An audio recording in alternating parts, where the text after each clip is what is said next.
Helen Ramirez thought the nightmare was finally behind her. Months earlier, she'd fallen for a sweepstakes scam, a slick voice promising riches, then draining her savings through processing fees. She buried the shame deep, hoping time would erase the memory. But scammers don't forget. One quiet afternoon, as Helen sorted her mail, the phone rang. "Mrs. Ramirez, this is Special Agent Collins with the Federal Recovery Division. We're working with national fraud investigators," he continued. "We can recover your funds, but we need a refundable processing fee to release the case. Today we expose the scam that preys on seniors who've already been hurt, the one that promises justice when the recovery was never real. This is Fraud in a Moment, and the truth starts now." The second shakedown, inside the recovery room trap. For 79-year-old Helen Ramirez, the worst part wasn't losing the money. It was the shame. She had fallen for a sweepstakes scam months earlier, a smooth-talking stranger who convinced her she'd won a prize, then drained her savings through processing fees. She told no one, not her daughter, not her friends, not her pastor. She buried the embarrassment deep, hoping the memory would fade into oblivion. But the scammers have long memories, and they share lists. One quiet afternoon, a few months later, as Helen sorted her mail, the phone rang. A deep, authoritative voice filled her ear. "Mrs. Ramirez, this is Special Agent Collins with the Federal Recovery Division. We're contacting you regarding the criminals who stole your money. We've arrested several suspects and your funds are eligible for return."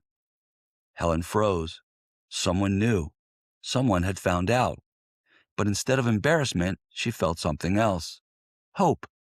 Maybe a little relief. The agent continued, his tone steady and official. "We're working with the National Association of Bunco Investigators," he said, name-dropping real organizations to sound legitimate. "We can recover your funds, but we need a refundable processing fee to release the case." A fee? Just one more fee. Helen hesitated. The agent pressed harder. "Ma'am, this is a federal matter. If you delay, your case will be closed. We're trying to help you." He knew exactly what to say. He knew she was vulnerable. He knew she wanted her dignity back. So she paid. A few days later, they called again, claiming the criminals had moved the money offshore and more fees were needed again. There was little hesitation. She paid again. And again. Each payment was a wound reopened. Each promise was a lie. Each call was another reminder that she was being targeted not once, but twice. Because the recovery room scam isn't about recovering money at all. It's about re-victimizing seniors whose names appear on lists of people already defrauded, lists traded, sold, and circulated among criminals like currency. The callers weren't federal agents. They weren't investigators. They weren't heroes. They were the same kind of predators who took her money the first time, only now they were using her hope against her. Finally, Helen had to tell someone. The truth from her nephew hit hard. The federal government never charges consumers to return recovered money. Real investigators don't call demanding fees, and no legitimate agency asks victims to pay to get their own money back. Helen wasn't foolish. She wasn't careless. She was targeted. Because scammers know that the easiest person to fool is someone who is already hurting. What did we learn from this story? 1. Scammers target victims of previous scams. They buy and share lists of people who have already been defrauded. 2. No government agency charges fees to return recovered money. If someone asks for a payment, it's a scam. 3. Fake agents often impersonate federal investigators. They use official-sounding titles to gain trust. 4. Never pay a fee to receive money you're supposedly owed. Refundable fees, processing fees, and release fees are all red flags. 5. Hang up and verify independently. Call a trusted family member or look up the agency's real number yourself. 6. Shame keeps scams alive. Talking about what happened protects others and helps you heal.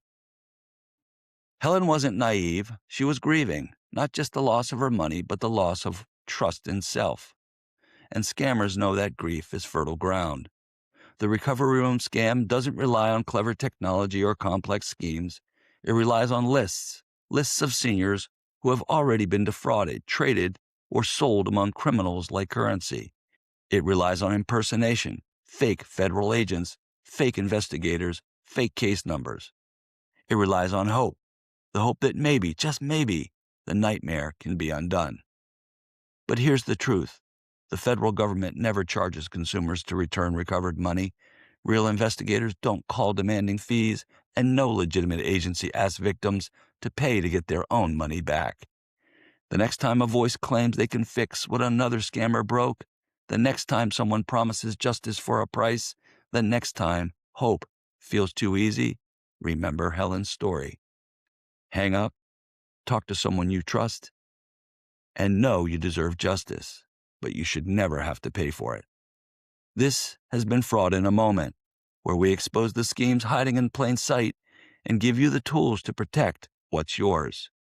Until next time, stay alert, stay steady, and remember, if you've ever been scammed the first time, make sure no one suspicious gets another dime.